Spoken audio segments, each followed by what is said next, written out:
What is going on, people? We are live yet again. This is De La Spurs live tonight, October 29th, Wednesday. We got action for you guys today. I want to thank everybody who's joining in live now. I want to thank everybody who's joining in. Go ahead, feel free to get comfortable.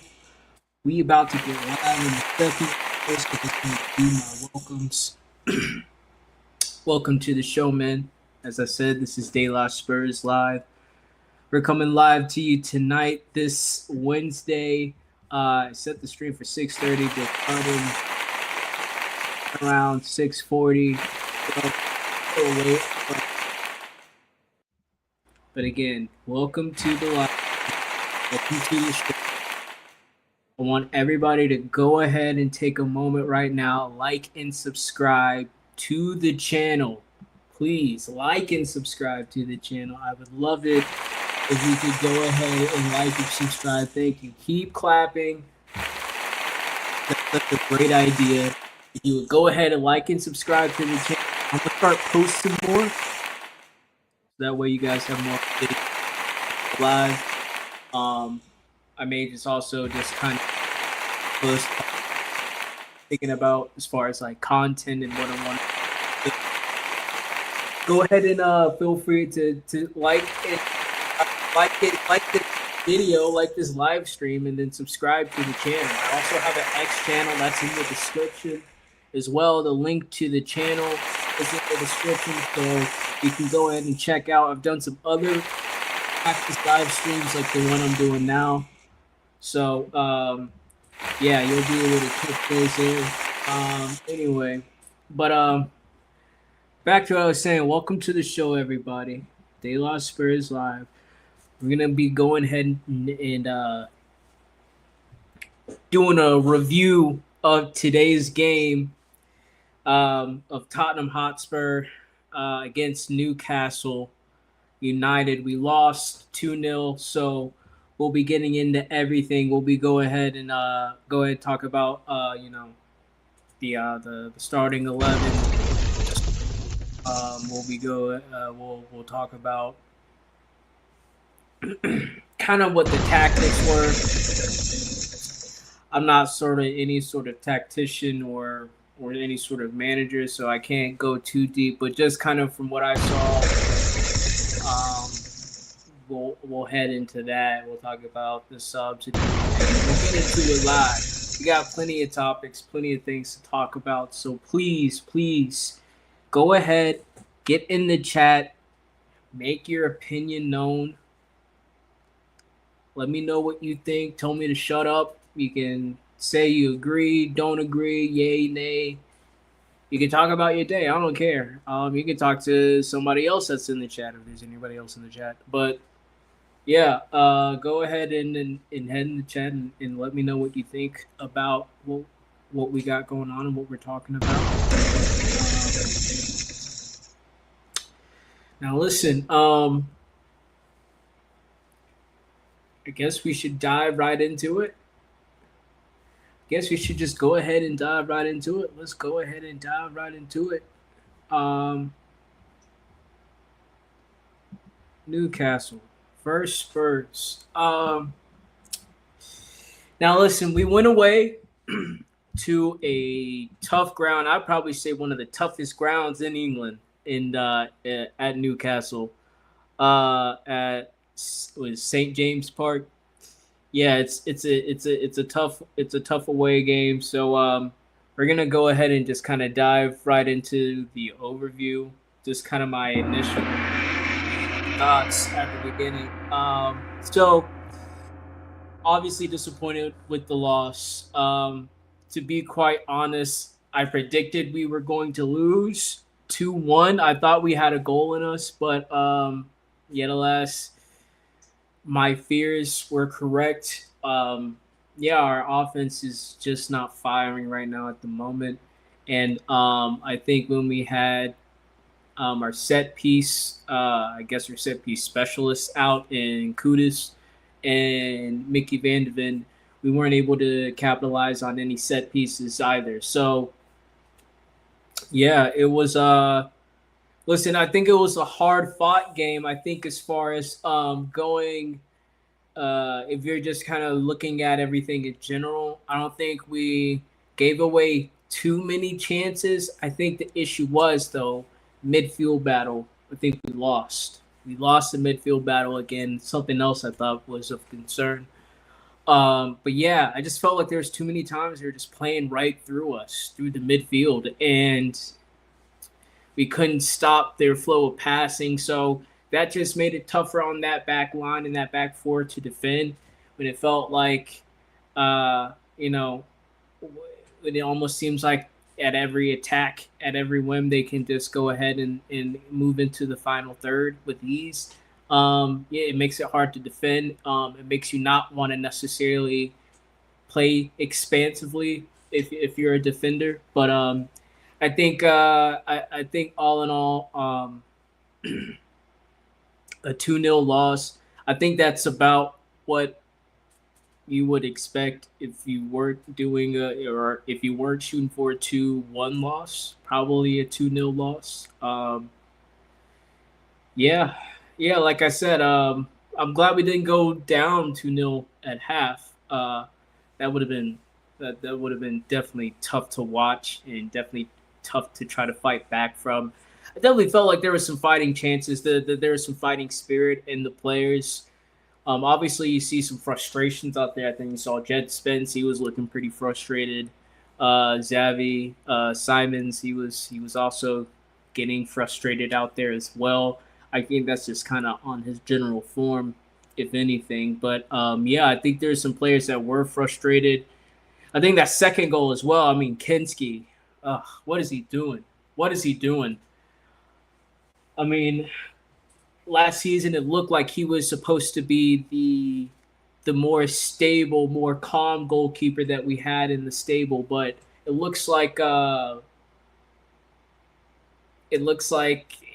he has the same mistakes, the same capacity for mistakes as Vicario. And I was really disappointed to see that he went for that goal. I think you saw Jed Spence and Danzo. They're just looking at him like, man, what are you doing? What the hell? Why'd you go out for that punch? Even if they didn't defend it right and Waltamade got the header, I think he could have made that save. It looked like it was just kind of flicked towards the left corner. So I mean, I think if Kinski would have stayed back, maybe he would have been able to at least got a flick on it, a tap, a hand, a fingertip, try to make a save. But alas, no, we don't. So yeah, man, 2-0. Sucks, man. Punch in the face. A dent in our waveform.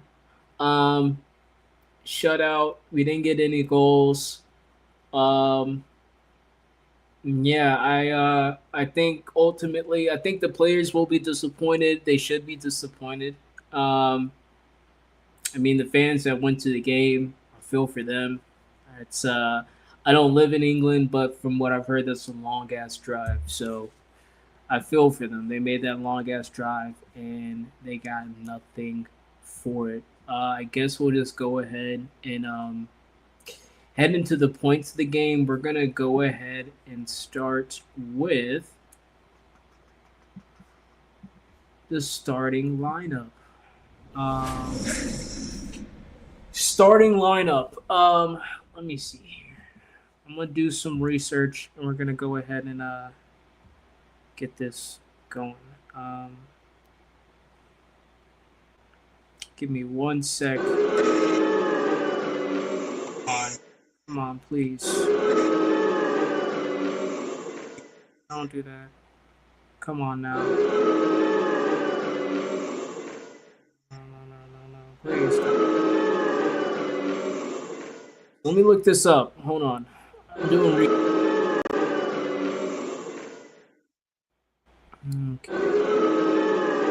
All right.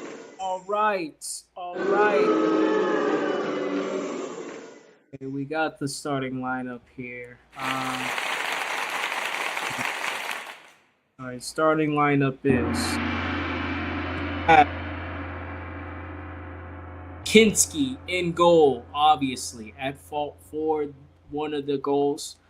We had Jed Spence, Danzo, Paulinha at center back, which was a surprise to me, to be quite honest. Didn't think we would play Paulinha. I thought we would just go ahead and start Mickey, but we gave him the rest for the game. I think he came in.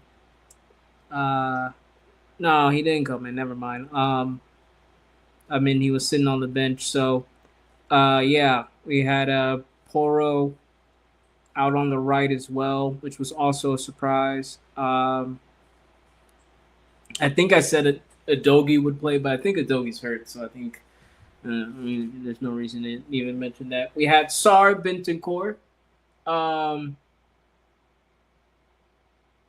so that was the midfield, and then we had Lucas Bergval, Xavi Simmons in Simons in the 10, and then Johnson out on the right, and we had Richarlison out up top. So that is the starting 11. I think initially, kind of looking at it, it was weaker than what I predicted. I thought we would go stronger for a cup match, but obviously we needed to rotate. So I'm not necessarily too mad at the thought of rotation. I've never thought of trying Lucas Bergval out on the left, so this was something that's new. But I think we tried to make it work. I didn't really think he did a whole lot, other than providing that cross for Richarlison. I think in the first half that he missed, or the pass was placed behind him. Whatever you want to say, it was a missed pass. But didn't really think he did a whole lot. Other than that, Richarlison, don't think he did too much either. He was able to get us some fouls and gain some ground that way. He had his couple of opportunities that he missed. So as a striker, you're not doing your job. What are you gonna do? He's just not. He's just not good, and he got a yellow card. I can't remember if that was for an actual foul or for dissent, but either way, he got a card. Then we had let's see here. Yeah, Johnson out on the right. So for me, Brendan Johnson, um, he was giving the ball away a lot at first, and then I think he kind of grew into the game as it progressed. But other than that, again, I don't really think he provided that much of an impact. It's nice to have that pace out wide, but on him, or I should say in him, with him, his legs, his mind, his head, pause. Yeah, it just seemed like it's not useful at all. It's crazy. It's crazy watching him kind of play, and it's like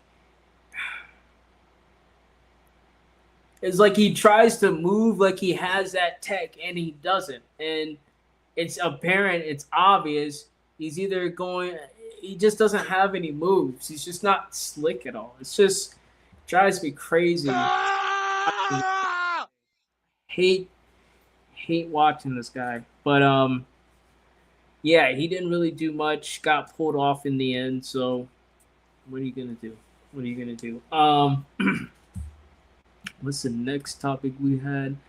We had the first half versus the second half. So first half, second half. Was it a tale of two halves? I don't think so. Um, I think really what was the killer thing in the second half was the early goal. I think that's what kind of really killed the second half. But again, like I said, I thought we had a lot of heart going into the game. and playing throughout the game, even though we were down uh, for the whole game, really. So I mean, in the first half, we had our opportunities, and I thought there was some there was some good ideas that we ultimately couldn't capitalize on, and I think ultimately we just don't have that skill or quality of player to have those chances and capitalize on them and have that be a regular thing, a consistent thing. So um, when you saw Brendan provide that pass across. Bergwell also another cross goal pass, and Richarlison missing both. Um, it's frustrating because you do feel like in another world with different players, those are two goals that's taught them either at least one of them being a goal, and that's at least us going in 1-1 at half. And that's a completely different game going into halftime. Maybe we don't even concede that goal that early if we have an early goal. But yeah, that's we had our opportunities in the first. In the second half, not much. If I remember correctly, I don't think we really had that many opportunities on goal either. I know Sar had that shot from Xavi. Um, he got that cross, or I shouldn't say a cross, but he got that pass into him, and Sar had that shot from pretty far away, but alas, it didn't really amount to anything. So, uh, let's see who else. Trying to see here. Trying to think what other actions happened in the thing. Give me, give me a sec. Um.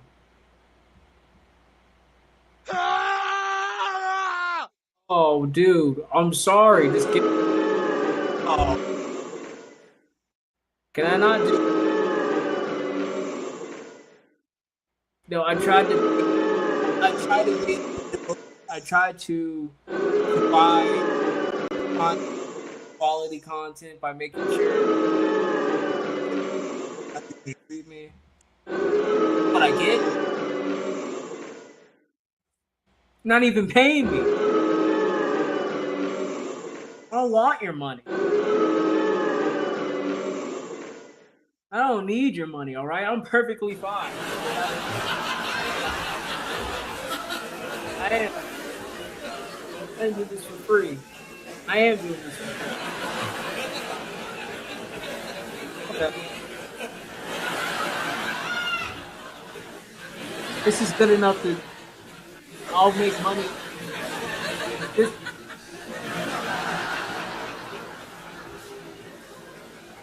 One day.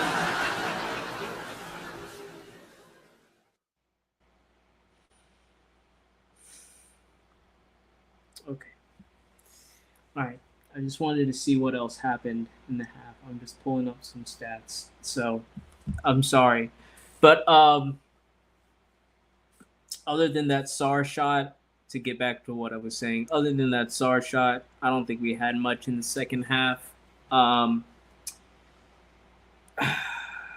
think we had Kudus, Kolumuani come on. We had Tell come on for whatever he did. So, but yeah, it just wasn't enough. Wasn't enough ultimately. I think the first half was the better half, if you're gonna ask me. Even though I would say we actually got the shot on goal in the second half, but yeah, not not too much. Let me see here, because I got the stats pulled up here.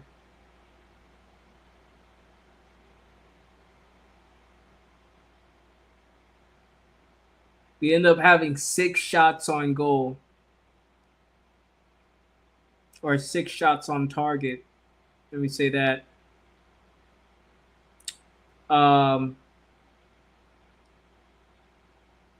we only had 2 corners. So for a team that relies on our set pieces, we only had 2 corners to Newcastle 7.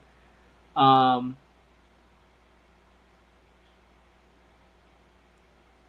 we had more blocked shots than them. They had more shots in our box. We had more shots from outside the box. We had more shots on target with 6. So we had 6 shots on target. But I remember one of those headers, I think Richarlison, like towards the end of the half, it just went straight at the goalkeeper. So, like, yeah, it's a shot on target. It went straight in the goalkeeper's hands.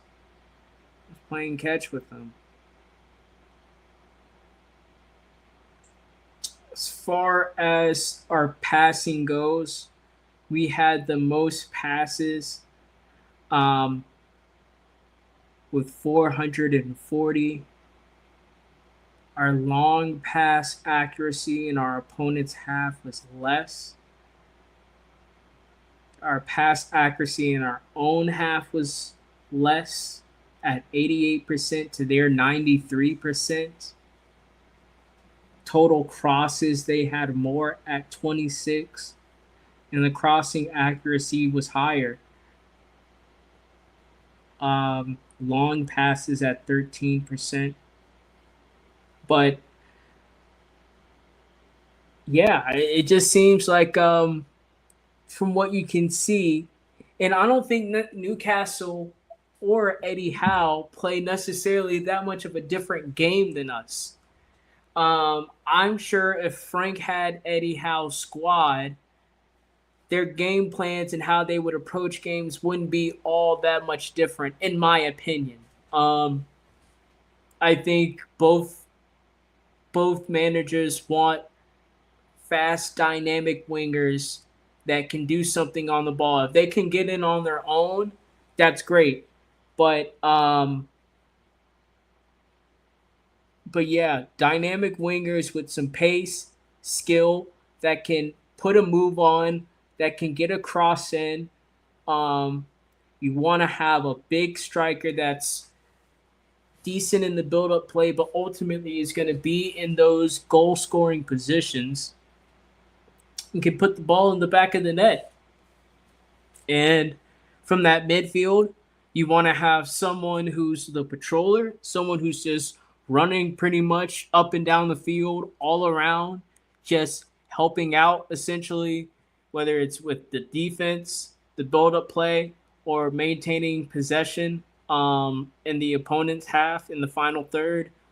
You want to have that defender that helps protect the back line, and then you want to have that 10 that's in that pocket dictating play, that gets on the ball in those dangerous areas and makes something happen. And you get the people in the box, you get your striker in the box, you get a midfielder in the box, right, with some late runs or something. Yeah, it's I don't think they play necessarily that different. You have the left backs, or left backs. You have the defensive backs overlap, provide those balls in as well.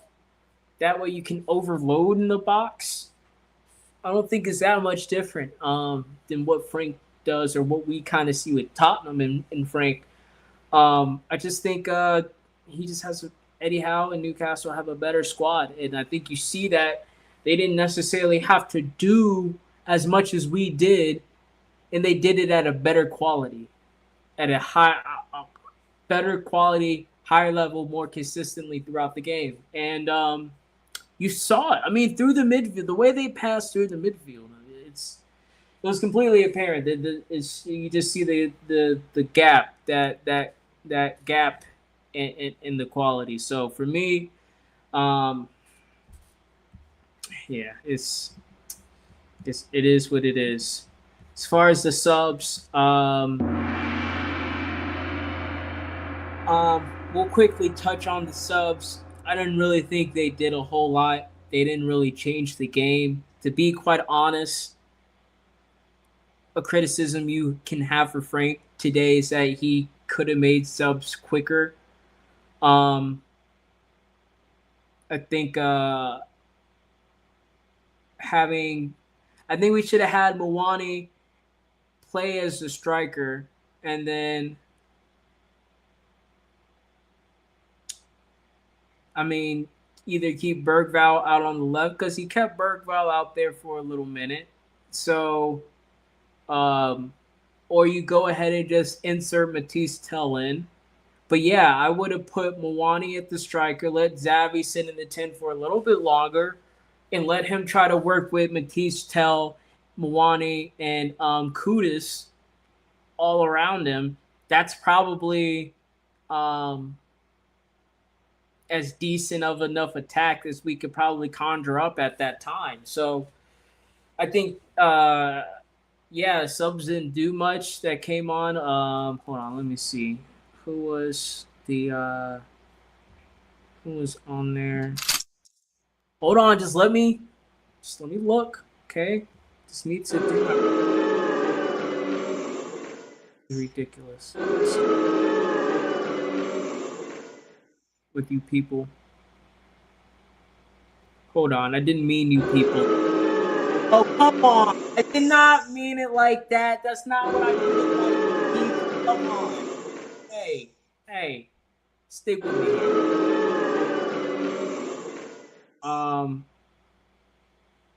Yeah. Mwani, Kudus, and Tell. 2 changes at the 65th minute, and 1 change at the 78th minute.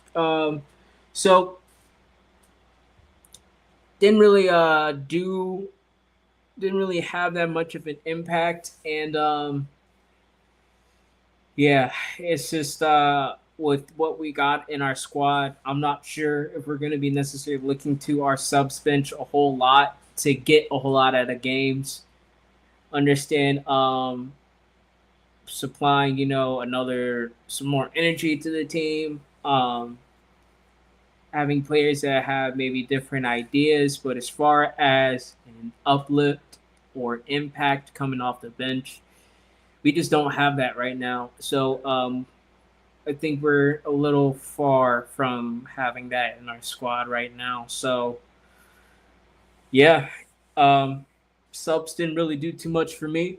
But hey, what are you gonna do? What are you gonna do?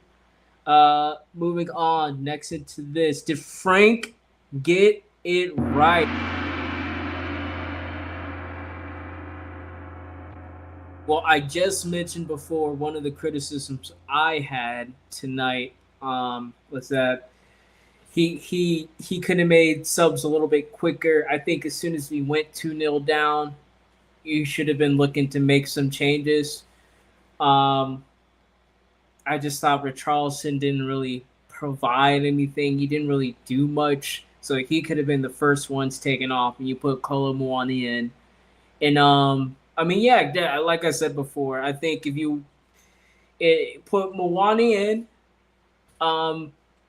you can also put Kudus in when you put Mwani in as well. Keep that the same. Keep that. If you want to keep that the same, that's fine. Take Richarlison out.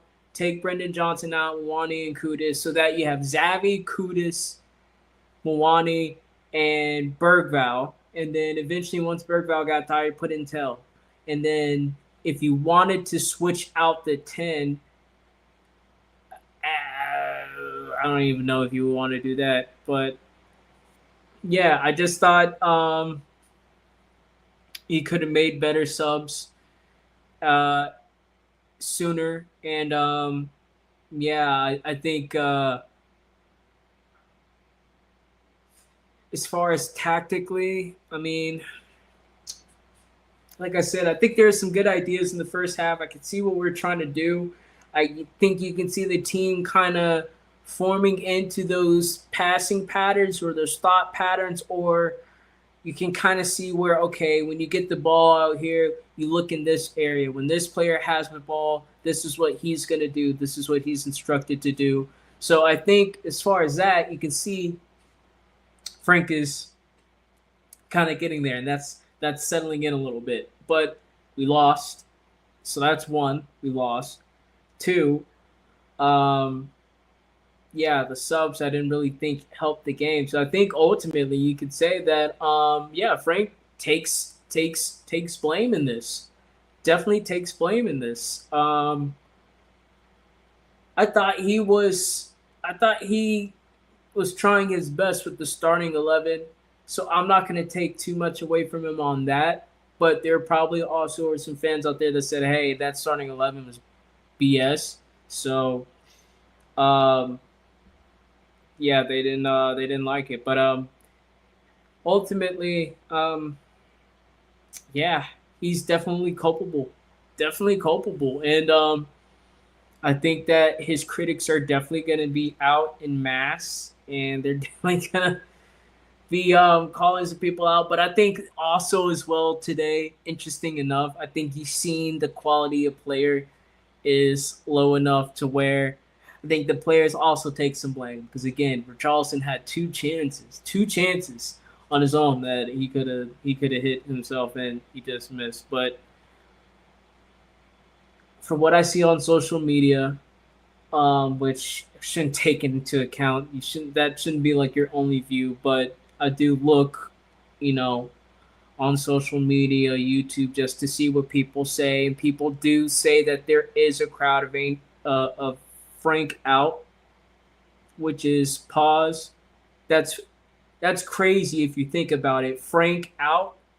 You're gonna call it Frank out. You want Frank out.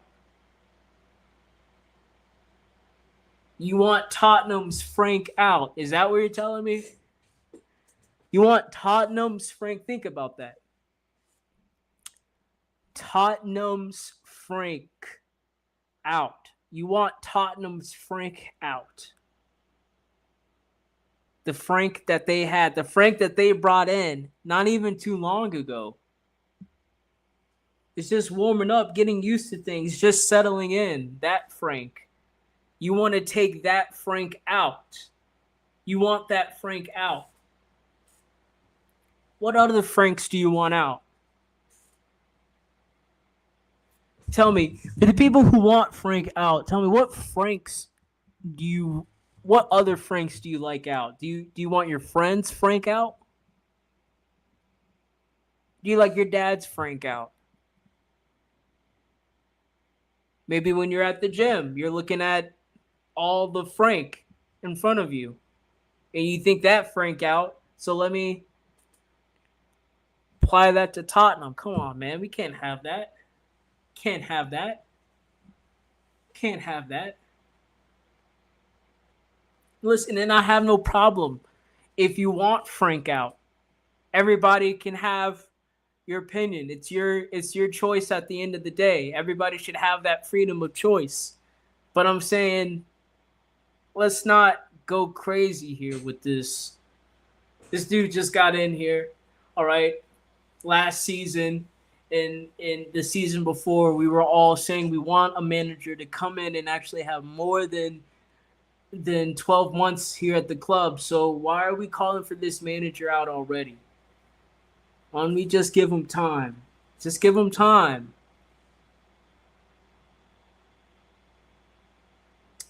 Yeah, but yeah, that's what are you gonna do? What are you gonna do? They're gonna come at Frank in mass. They're gonna come. They're gonna Frank. You need to watch out. They're gonna try to come pull you out. They're pulling you out, Frank. Don't let them pull you out. All right. Be prepared. Be prepared to have your Frank pulled out. All right.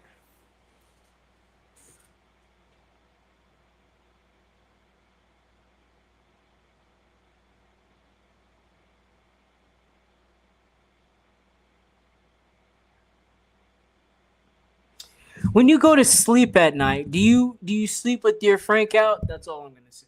That's the last thing I'm gonna say on it. That's the last thing. Hey, I'm just making a point. I'm just making a point. Like Frank out, like Frank outs. Frank out. Huh? Do you like going outside with the break out? Is that what you do? If you have a backyard, you go in your backyard and break out? Come on. Come on now. Um, hey, I'm just asking questions here. I'm just asking questions here. All right, people, don't be mad at me. All right, there's people who like Frank out. All right, people who like Frank out. They like Frank out. Come on, they like Frank out. Do you like Frank out? It's okay if you like Frank out. I don't judge. I don't mind. Like I said, everybody can have their opinion. If you want Frank out, you can have Frank out if you want.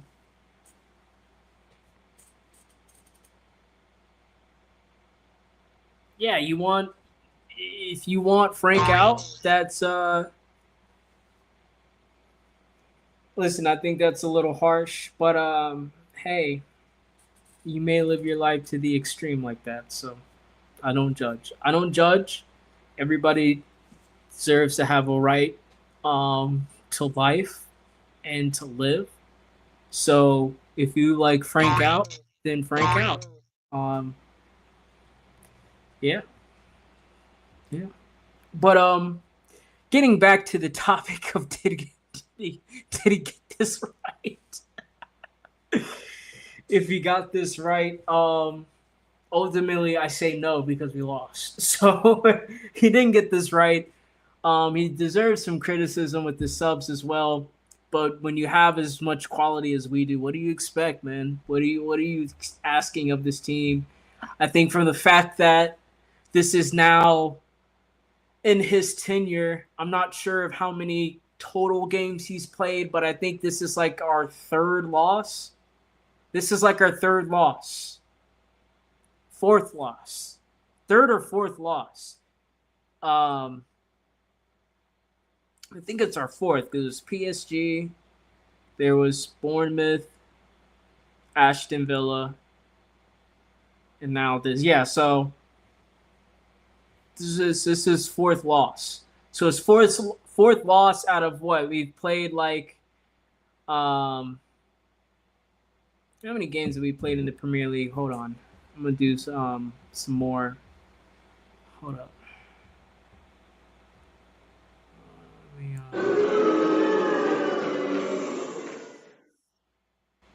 Boo you.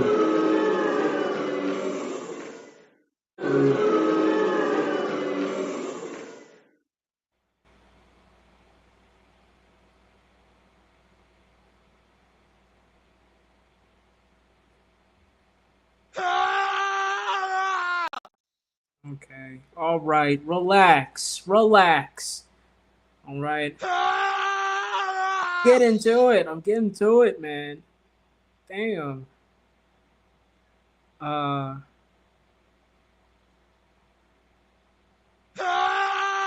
All right. Okay. We played 9 games. 9 games in the Premier League. I think we've had like what 4 to 5 preseason games. So you're talking about 14 to 15 games, and he's only lost 4 of those. It ain't bad from a team that went from losing 22 games in just one competition to only losing 4 games in all competitions. Ain't bad. It ain't bad to me, so I ain't complaining about it. I knew this was going to take time for him to get this right and to fix his team, so I'm not mad. I'm not upset, and I wasn't expecting a whole lot from this season. So I may be different from other Spurs fans who automatically said since we won a trophy last season, he has the pressure to perform and do that again this season, or everybody said it was so bad last season, so he has to kill it this season, or else why was everybody complaining about it being so bad with Ange if it's going to be just slightly better, or if not the same with Frank? Which are valid points. I don't think anybody's wrong for having those thoughts, but I think everybody can agree that managers need time to do things, and that's something we haven't done in the recent future at Tottenham, especially with Ange. I think Ange has been the longest service manager we've had. I think because he did 2 full seasons, and I don't think Conte did 2 full seasons. I think he did a season. Yeah, he didn't even do a full season. I don't think altogether from the 2 half seasons he did. So I think Andrews has been our longest serving manager, and he's only done 2 seasons. So if we can just at least let Frank get through this season, right? If we can let him get through this, then we can first go into, I think, the January window and at least try to. I don't think we're going to be able to buy any superstars. So I don't think we need to buy any superstars. But any players, any new players that are injured now that look to be long term or that we're afraid are going to be injured again, I think we can buy in subsequent those. Ultimately, i.e., I think if we can get some left winger and maybe uh I don't want to say a center back because we got center backs. I would say maybe a left back, left winger. Ultimately, I think most importantly we need a left winger, and I would say we need a left winger, a left back, maybe get another center back, maybe. Um, but left wing is definitely, I think, the goal for January. If we can get him a left winger, someone to plug that hole. Pause. We can we'll be able to at least save the season for him. At least give him an opportunity to try to see the season out. And then when we go into the summer window, then the owners would definitely be on the board to provide something for him. So, mm, mm. Just give it time, folks. Just give it time. Just give it time. That's all I gotta say. Let's see what else we got. That's it. Those are all the topics that I had for the game. So let's go ahead and head right into just the Carabao Cup round of 16 review. So give me 1 second. I am going to again I have to do some research to pull this up. Give me one moment.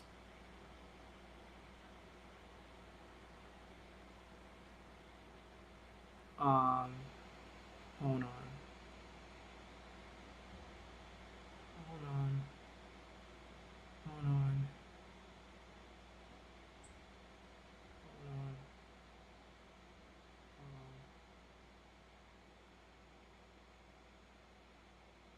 Come on, one football. Just hey, hey.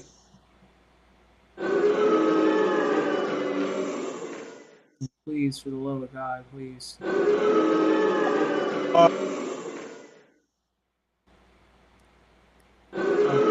right, I got it. I got it pulled up.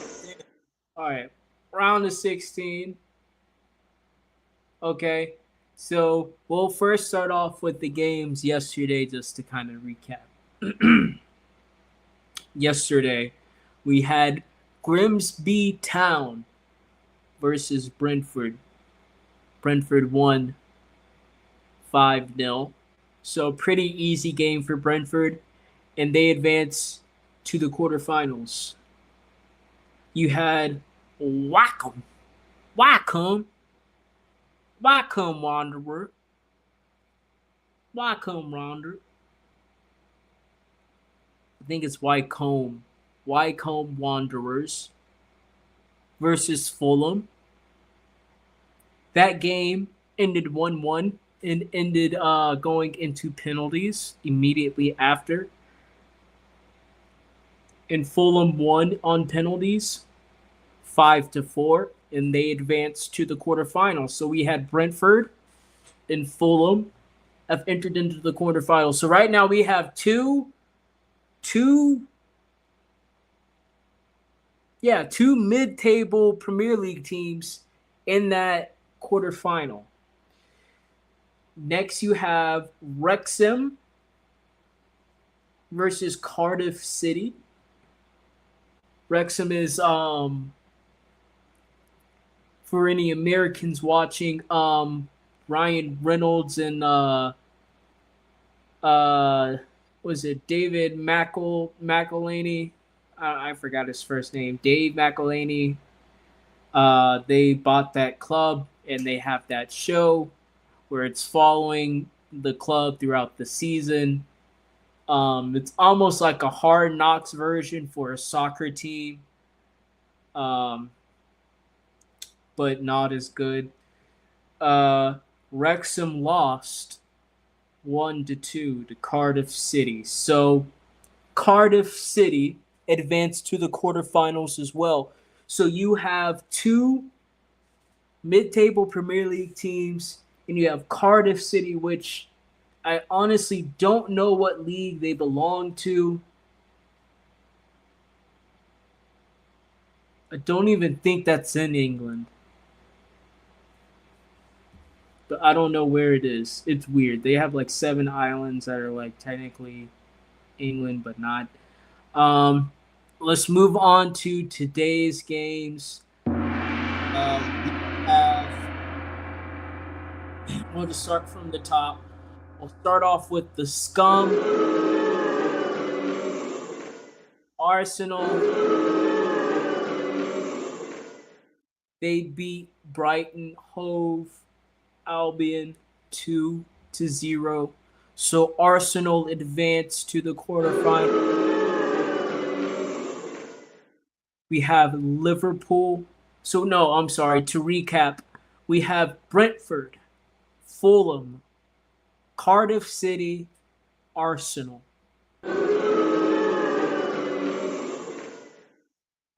Next, we have Liverpool versus Crystal Palace. And guess what, folks?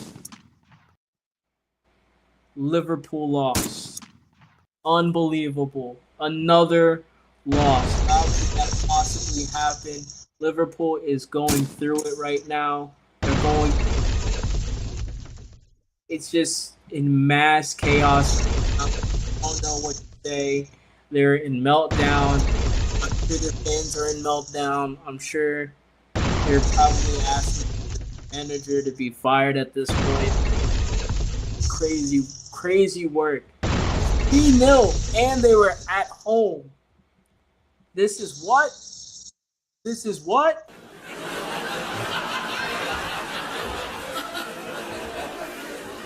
who? And what?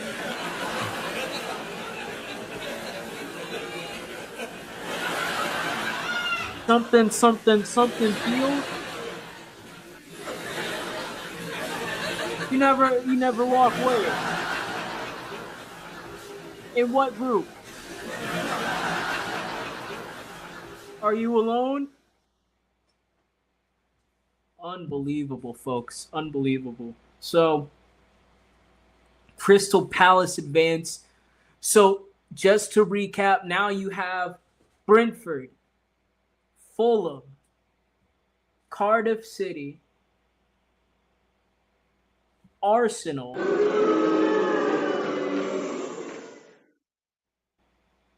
and Crystal Palace. So you got 5 teams. You have next Swansea City versus Manchester City. I was closely following this because they were on my parlay. And Manchester City went down a goal early. So I was definitely worried. But what did I have to worry for? They ended up winning the game 3-1. 3 unanswered goals. They advance. So we have Brentford, Fulham, Cardiff City. You have Arsenal, Crystal Palace, Manchester City. Next game, we have Wolverhampton Wanderers versus Chelsea. Chelsea advanced. Chelsea advanced 4-3. They will now go to the quarterfinals. So you have 3 top Premier League teams, 3 top teams. If you want to not consider Chelsea that, I'm not going to argue with you. But 3 top Premier League teams. You have 3 mid-table teams. And you have 1 team that's in some lower division, some lower league. So when you think about it, if we would have won our game, and we are the last game in this bunch, we would have had to go either our toughest opponents would have been Manchester City, Arsenal, or Chelsea, which we beat Manchester City all the time. Arsenal, I think, is going to be a dog fight. Honestly, can say the same thing with Chelsea, but I think with Chelsea, it's more of a mental game than anything. If you want to take the roles with Manchester, where we are with Manchester City and Tottenham, this is Manchester City, this is Tottenham, reverse those. This is Chelsea. This is us. And we just, for whatever reason, whenever we play Chelsea, they turn it up a level. We could be playing our best, starting our best players, and it just seems that they cannot get over on this team. And I think it's one of those mental blocks that hinders us from, in these situations, progressing on. But you don't even need to worry about that anymore, because just to round up the round of 16, it was Newcastle versus Tottenham Hotspurs, and Newcastle won 2-0. So Newcastle advanced. So just to round up the round of 16 and tell you the quarterfinals, the 8 teams that will be progressing, we have Brentford, Fulham, Cardiff City, Arsenal,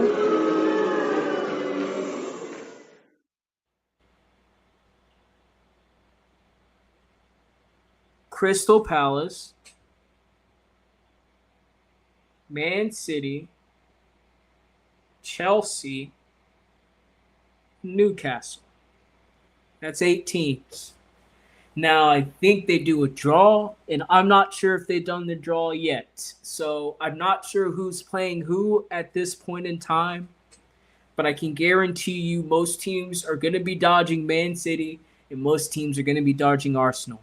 And if they don't play each other until the final, I imagine those are going to be the 2 teams that make it to the final at this point. One, I think both squads, both Manchester City and Arsenal's squads, are just way too deep. I think they have way too high quality player that they could put out. I think Arsenal and Manchester City have pretty much a secondary 11 that they can put out that can still beat most of the teams and make it to the final. So I think just on that alone, I don't think really unless there's some crazy injury crisis that either team go through, I think both teams are going to have their players healthy and available, and they're just going to go ahead and do what they need to do and take care of business as it comes along. And I will say this as a Spurs fan and salty fan, saying going out this early, Arsenal. I'm not sure what their fans are thinking right now, but is this a must win? Does Arteta need to at least have a cup at the end of the season? And if he does, is a Carabao Cup all right?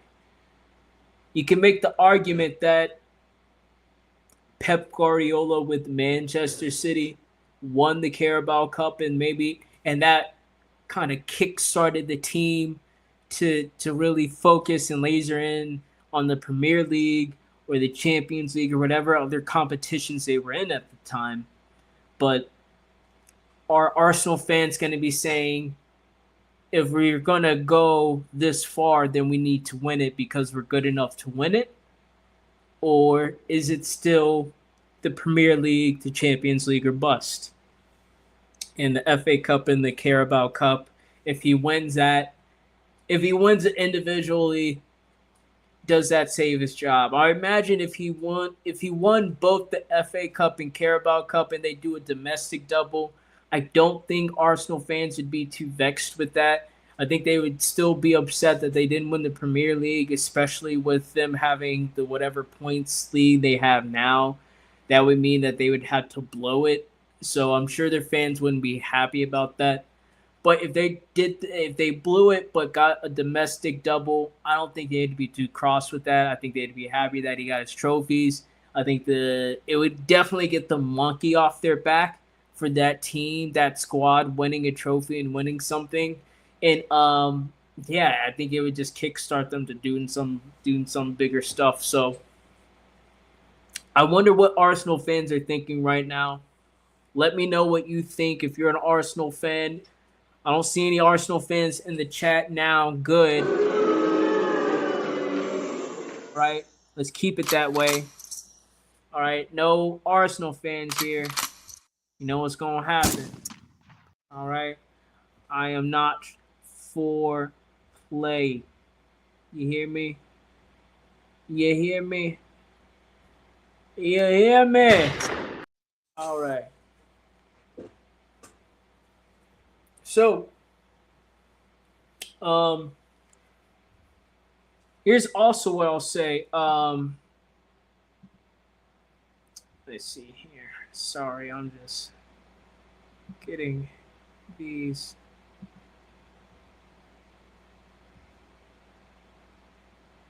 Okay. All right. So what I'll also say about this as well for team like Crystal Palace, this is huge. This is huge. I think if Oliver Glasner can win another trophy with Crystal Palace, that might be a saving grace to keeping him there another year, unless something crazy happens and either a team from overseas, well, I say from overseas, but a team from another country, a Spanish team or something, go for him. But I don't necessarily see that unless a Manchester United or a Chelsea just cut the plug on their managers. I don't necessarily see him going anywhere if he won another trophy with Crystal Palace.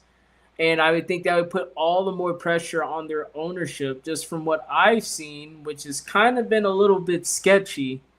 I think he's definitely been trying to get away with some stuff with having such a good manager, and pretty much saying, use what you got. But it is Crystal Palace, so I don't know. I don't keep up with them at all. So I'm sure their fans get in the comments. Tell me off. Tell me to shut up. Tell me whatever. But yeah.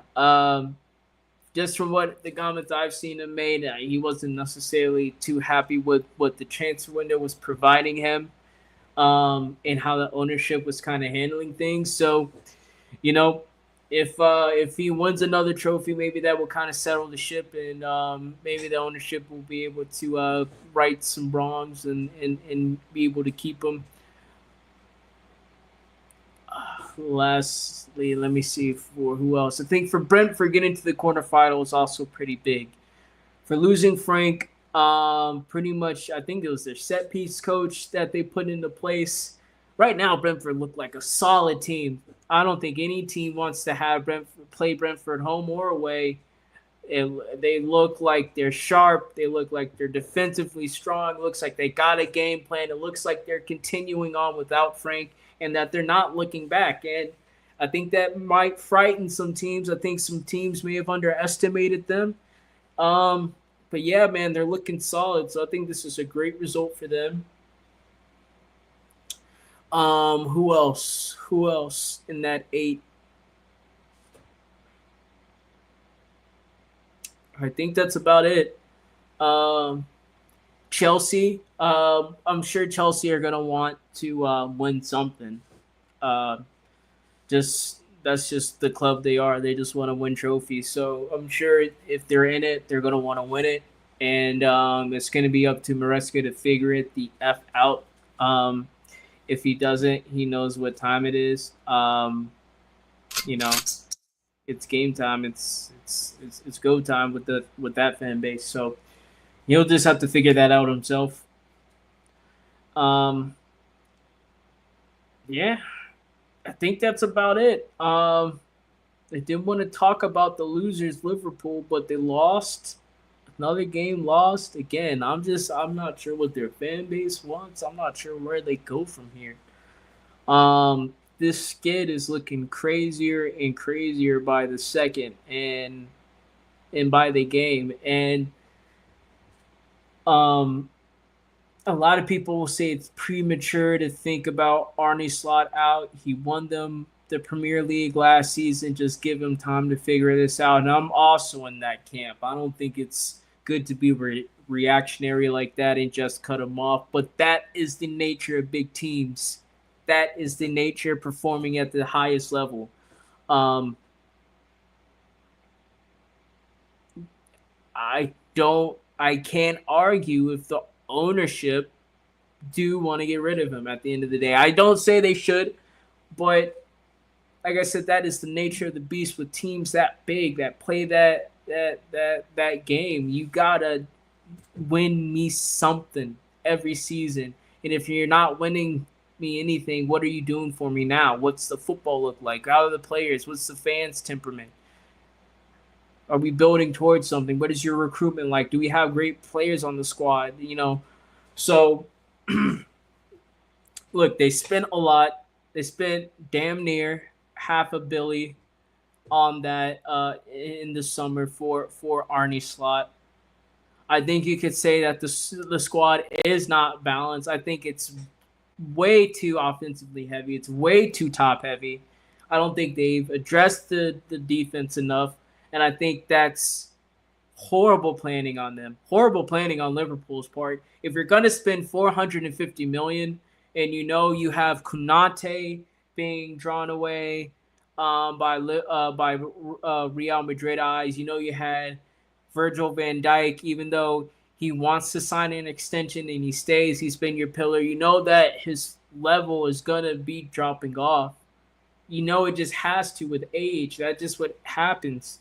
You moved on Trent. You have Andy Robertson, who's I don't know how old he is, but I think he's probably in his 30s now. So you got to start planning on before him, and planning on after him. I mean, and with that 450 million, I think you only bring in like maybe you bring Kirkez in, and I think they got a center back. They might have got a center back, but not anybody whose level is starting now. So yeah, I think you honestly, as a Liverpool fan, I think you have a little bit of onus with the ownership. As much as people say, oh, well, the ownership's job is just to spend the money, right? If they're okaying buying all these offensive players, and maybe I'm not sure what their ownership structure is exactly built like. So maybe it's not necessarily on the ownership. Maybe it's more on the recruitment. And maybe you can say it's Arne Slot for not recognizing he needs these players now, or maybe having a little bit of foresight. in seeing that maybe there's going to be a drop off from next season. Maybe all these players are not going to perform exactly the same way, and then we bring these new players in. Maybe there's a drop off. Maybe somebody is going to outperform themselves. So I think, yeah, if you spend 450 million, you got to have way more balance than that. You can't just buy all attackers and wingers and attacking midfielders. It just wouldn't work that way. And I think you're seeing now that, especially with Arsenal, salt in the wound, a team that prides themselves on defense, being the most structurally and defensively sound team versus you who just spent however much money on just the top side of your team. Now it's looking even worse. Now there's even more pie on your face for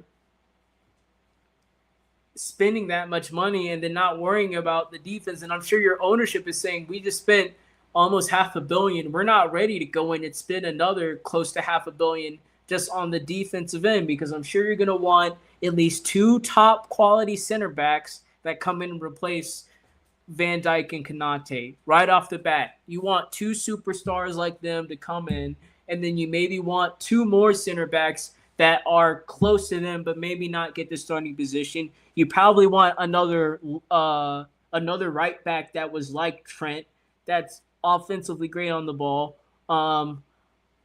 Yeah, man. I'm not sure if the ownership is going to be saying, yeah, we're ready to sign off on that check, especially if Slot's not going to win anything. If he's not going to win any trophies, he's not going to get any prize money with that as well.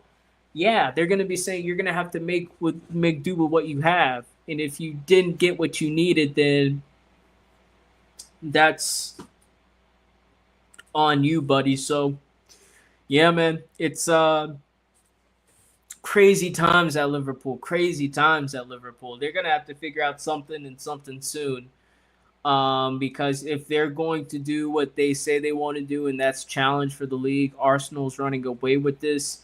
I think Manchester City is only getting stronger at this point. And if you let go of the league, if you fall into this top four race, Chelsea, as inconsistent as they are, you can never sleep on Chelsea. Hell, you have us that's in there. We don't like to lose away. I'm sure if they play us at home, it'll be a different story. But hell, we don't like to lose away, so we may be a tough game for them. I'm sure Manchester United's going to be a tough game for them. They already lost to Manchester United away. I'm sure the game is going to just be so much more tough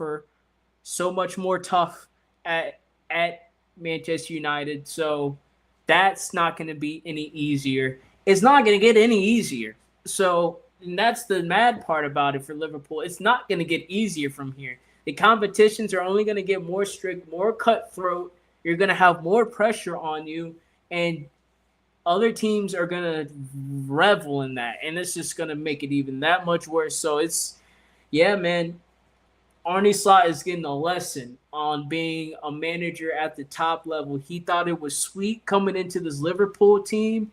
He thought, oh, this structure is just going to sit here and take care of me. They're going to do everything. All I got to do is just draw up the X's and O's for the players, and everything else is going to be fine. No, he's figuring it out the tough way. The tough way. You got to be able to encompass all aspects of the team. You got to have foresight. You got to be able to tell the future damn near a little bit. You got to be clever. You got to be able to think on the fly. You got to be able to.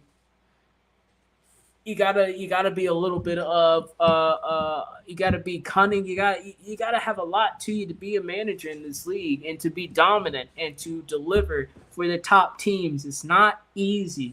It's not easy. Pep and Jurgen Klopp, all of these guys, they're anomalies, man. You look at a team like Chelsea, they had to just do a carousel of managers because if they wanted to stay on top, they knew that ultimately these managers may have really a year or two of playing at that top level, then they're gonna have to change it up. They're gonna have to do something new, and you're gonna have to do it right. And it's that's just the nature of this league now. So Arnie Slot's gonna have to figure it out, man. He's gonna have to figure it out. And I don't.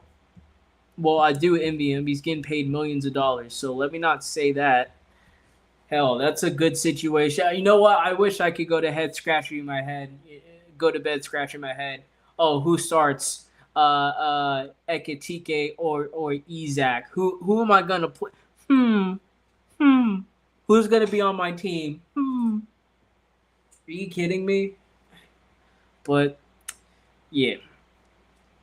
But all right, man. That's the show. That's all I got for you guys. Yeah, man, I want to thank everybody for being a part of the special. I've had so much fun talking to everybody, practicing these live streams. Hold on, let me before I head out, like, subscribe to the channel, please. I'm going to be doing this more, and the more people I can get in here, the longer I'm going to go, the more topics we can have to discuss, the more engagement I get, the better it will be. So come join this, subscribe to this channel, all right?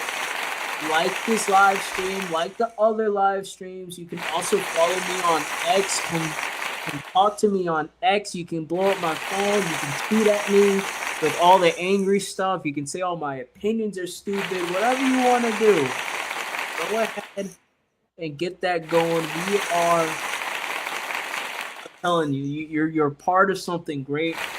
You're part of great. You're gonna be someone who you're gonna look back at your life, be on your deathbed or close to your deathbed, and you're gonna be, damn, what did I do? What was the ride like? What are people going to say about me? What can I say about myself? When my grandchildren come walking in, come running in, when my kids come in, my friends, loved ones all across the world, across the country coming in, they're seeing me, they're seeing you, and they're saying, you know, it doesn't look like you have a lot of time left. What? They're going to sit there and talk about the good times. They're going to try to make you happy by saying, oh, you remember this? You remember we were doing this? Good times, good times. And you know what? You know what they're going to say. You know what you're going to tell them. You're going to say, hey, you're going to give them a moment. You're going to say, I need a moment. I got to tell you about a guy. Let me tell you about a guy. This guy and this guy.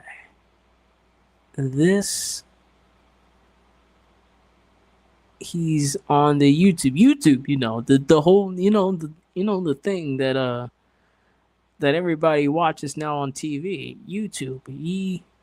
He was the greatest thing that's ever happened on YouTube. And I was there for it. I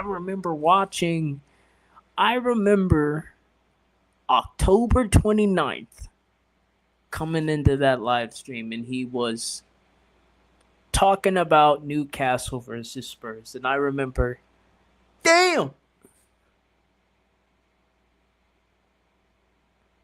that's a great man. And that I'm watching greatness happen right in front of my eyes. You know what I did? I liked the stream. I hit subscribe on the channel. I followed him on X. And ever since then, It's been greatness. You know that guy now, he's doing great things. You know, he's you already seen his novel. He's a New York Times bestseller, and you've seen the show. He was on, I'm sure he was on Good Morning America earlier that week. You saw him. He's in magazines, on YouTube clips and social media and stuff. So you know who he is. But I just wanted to let you know, because you might not remember when it was just him alone doing his live streams. I remember.